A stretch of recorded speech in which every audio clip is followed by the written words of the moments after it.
Largos días y placenteras noches. Yo soy Iván G. Reviews y el día de hoy les voy a hablar sobre un relato que leí hace algunos días y que me dejó pensando por bastante tiempo. El relato se titula La bestia que gritó amor en el corazón del mundo, de Harlan Ellison. Este es un complejo cuento de ciencia ficción experimental. Es conocido por su estructura no lineal, sus transiciones abruptas y su lenguaje poético. Debido a su forma abstracta, la historia invita a múltiples interpretaciones. En el siguiente video les resumiré de forma un poco más entendible el relato y daré mi interpretación del mismo, la cual basé en lo que sentí y pensé cuando lo leí. También estuve leyendo algunas interpretaciones en internet, claramente porque debo admitir que es un relato que es difícil de leer, pero que si lees de forma repetida, o sea, lo lees la primera vez, luego lo vuelves a leer, dejas pasar un tiempo, lo vuelves a leer, cada vez va tomando más sentido y puedes llegar a interpretarlo de diferentes formas. Esta no es la explicación absoluta del mismo, es lo que yo sentí y lo que me empapé a la hora de investigar sobre el mismo, así que espero disfruten del mismo. Sin más que decir, comencemos. Primer hilo. Tras una conversación intrascendente con el empleado de desinsectación, William Sterrock le robó del camión una lata de Malation, un mortífero insecticida venenoso, y salió temprano una mañana. Siguiendo la ruta del lechero del barrio, echó cucharadas en cantidades medianas o grandes en cada botella colocada en la puerta trasera de 70 hogares. A las 6 horas, 200 hombres, mujeres y niños murieron en convulsiva agonía. Poco después, al enterarse de que una tía que vivía en Buffalo estaba muriendo de cáncer de las glándulas linfáticas, William Sterrock ayudó apresuradamente a su madre a llevar 3 maletas y la llevó al aeropuerto. En las maletas cargó una bomba. El reactor estalló en algún punto sobre Harrisburg, Pensilvania. 93 personas, incluida la madre de Bill Sterrock, murieron en la explosión, y los restos ardientes añadieron 7 víctimas más al total al caer sobre una piscina pública. En un domingo de noviembre, William Sterrock se dirigió al Memorial Stadium para ver a los Baltimore Colts jugar contra los Green Bay Packers. Cuando faltaban por jugar 3 minutos 13 segundos del último cuarto, Bill Sterrock abrió fuego sobre las espaldas de los aficionados situados debajo de él. Antes de que la masa pudiera dominarlo, había matado a 44 personas. Segundo hilo. Cuando la primera fuerza expedicionaria a la galaxia elíptica del escultor descendió en el segundo planeta de una estrella de cuarta magnitud que la fuerza había designado Flammarion Theta, se encontraron con una escultura de 12 metros y medio de altura. Los miembros de la fuerza expedicionaria comentaron la expresión peculiar que cada uno de ellos apreciaba en el rostro de la estatua. Ninguno de aquellos hombres había oído jamás hablar de William Sterrock, y por consiguiente, ninguno de ellos podía decir que la expresión de la estatua era la misma que Bill Sterrock había mostrado mientras le decía al juez de última instancia, que estaba a punto de sentenciarlo a muerte en la cámara de gas: «Amo a todo el mundo, lo amo, por Dios bendito, los amo a todos, gritaba». Interludio. Cuando sección, a través de intersticios del pensamiento llamados tiempo, a través de imágenes reflexivas llamadas espacio, otros entonces, otros ahora, este lugar, por allí, más allá de los conceptos, la transubstanciación de la simplicidad etiquetada finalmente sí. 40 y más pasos hacia el lado, pero luego, muy luego, allí en aquel último centro, desde el que todo irradia hacia afuera, el enemigo de la simetría, armonía, donde todo comenzó, comienza y siempre comenzará. El centro, cuando sección, o un centenar de millones de años en el futuro y un centenar de millones de parsecs más allá del borde extremo del espacio mesurable, y distorsiones homólogas innumerables a través de universos de existencias paralelas. Finalmente, una infinidad de saltos mentales más allá del pensamiento humano. Tercer hilo. En un futuro lejano, la sociedad alienígena conocida como la Concordia captura a un dragón de 7 cabezas que encarna la locura.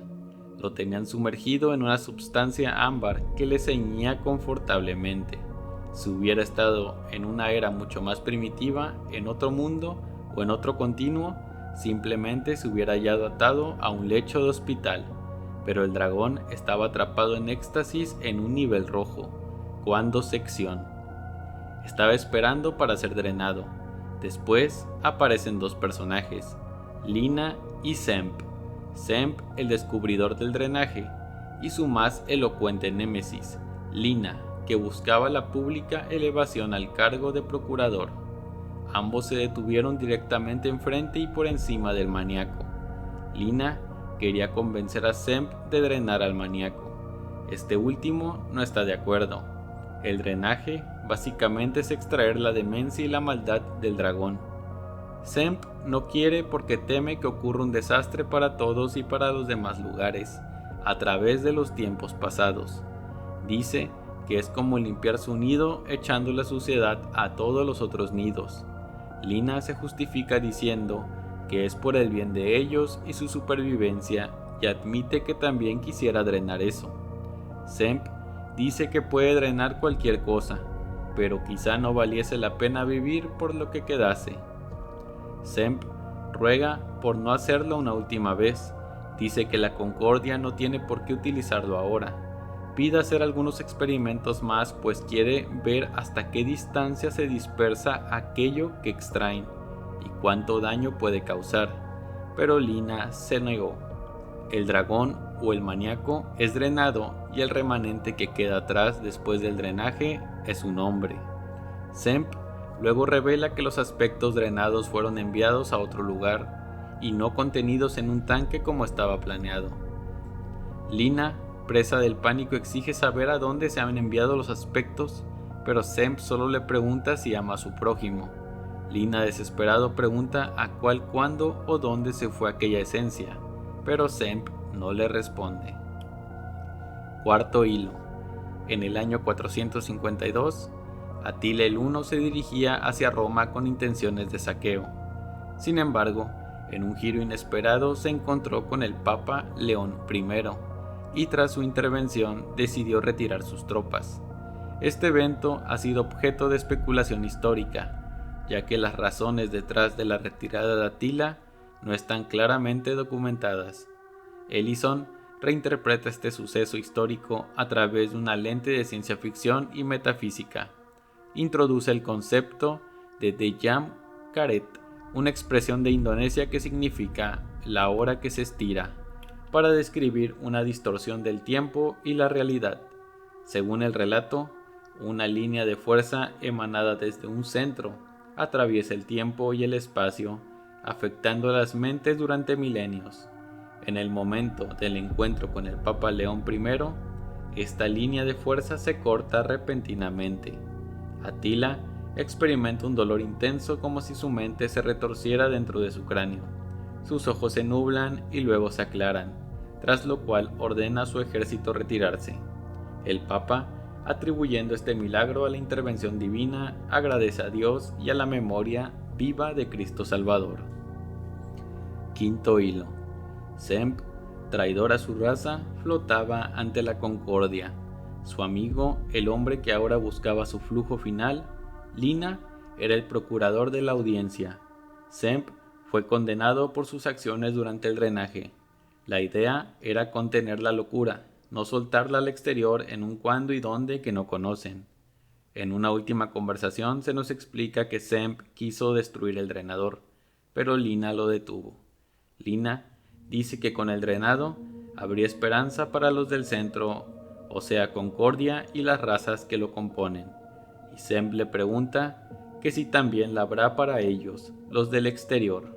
Lina trata de minimizar este hecho diciendo que si pueden comenzar aquí, podrían agrandar sus fronteras hacia afuera. Entonces quizás un día, alguna vez, puedan llegar hasta el fin de los tiempos con esa pequeña posibilidad. Hasta entonces, Es mejor tener un centro en el que no hay locura. Semp apresura sus palabras y le dice que han condenado a todos. La locura es un vapor vivo, una fuerza que puede ser embotellada, el más potente genio en la botella más fácil de abrir, y los habían condenado a vivir siempre con ella en el nombre del amor, refiriéndose a los del exterior. Lina le dice que erigirán una estatua en su nombre como dicta la tradición. La estatua fue colocada en un lejano planeta de una lejana estrella en un tiempo que era antiguo, aunque realmente nunca había comenzado. Existía en las mentes de los hombres que vendrían luego o nunca, pero si venían, sabrían que el infierno se albergaba en su interior, que había un cielo al que los hombres llamaban cielo y que en él había un centro del que fluía toda la locura y que una vez dentro de aquel centro había paz. Y lo final. Entre los restos de un destruido edificio que había sido una fábrica de camisas en lo que otrora fuera Stuttgart, Friedrich Drucker encontró una caja de muchos colores. Enloquecido por el hambre y por el recuerdo de haber comido carne humana durante semanas, el hombre arañó el borde de la caja con los sangrientos muñones de sus dedos. Mientras la caja se abría, soplaron ciclones alrededor del aterrorizado rostro de Drucker, ciclones y formas negras aladas sin rostro, que se desparramaron por la noche, seguidas por una última bocanada de humo que olía fuertemente a gardenias mustias. Pero Drucker tuvo poco tiempo para recapacitar sobre el significado de la humadera púrpura, porque al día siguiente estalló la Cuarta Guerra Mundial. Realmente yo, a los que ya la neta no le entendieron nada al resumen, créanme que lo traté de hacer lo más explicativo posible. Y ahora voy a dar mi interpretación. He estado leyendo varias interpretaciones. Muchos dicen que el cuento es como una rueda y que todo va hacia el centro y medio tienen pues sentido. Pero pues yo voy a dar una explicación, una interpretación más por partes, ¿no? La primera parte nos habla sobre William Sturrock, que comete una serie de asesinatos en masa que incluyen envenenamiento, bombardeos y tiroteos. Al ser sentenciado declara su amor por el mundo, una declaración paradójica yuxtapuesta a sus actos atroces.